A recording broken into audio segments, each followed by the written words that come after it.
பல ஆண்டுகளுக்கு முன்பு பெத்லகேம் என்ற சிறிய நகரத்தில் உலகத்தை மாற்றிய ஒரு அற்புத நிகழ்வு நடந்தது. அந்நேரத்தில் ரோம பேரரசர் ஆகஸ்து மக்கள் தொகை கணக்கெடுப்பு நடத்த உத்தரவிட்டார்.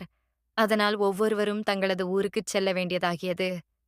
தாவீது அரசனின் வம்சத்தினரான யோசேப்பும் கர்ப்பிணியாக இருந்த மரியாளும் நாசரேத்திலிருந்து பெத்லகேமுக்கு பயணம் செய்தனர். பெத்லகேமில் தங்குவதற்கு இடமெங்கும் இல்லை.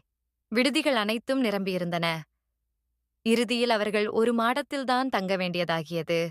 அங்கேயே அந்த அமைதியான இரவில் மரியாள் ஒரு ஆண் குழந்தையை பெற்றெடுத்தாள். அந்த குழந்தையே இயேசு. அவள் அவரை துணியில் சுற்றி மாட்டுத் தொட்டிலில் படுக்க வைத்தாள். அந்த எளிய இடத்தில் பிறந்தாலும் அவர் உலகத்தின் இரட்சகராக வரப்போகிறார் என்பது யாருக்கும் அப்பொழுது தெரியவில்லை.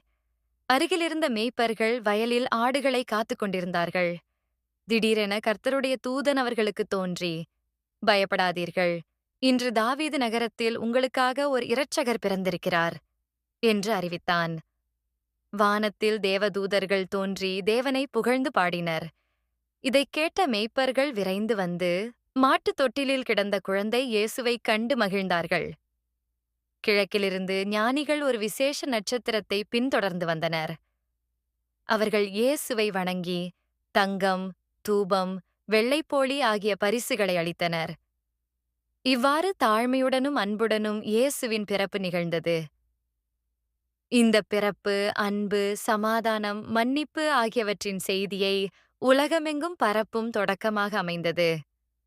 இன்றும் இயேசு பிறந்த கதை மனிதர்களின் இதயங்களில் நம்பிக்கையின் ஒளியை ஏற்றுகிறது.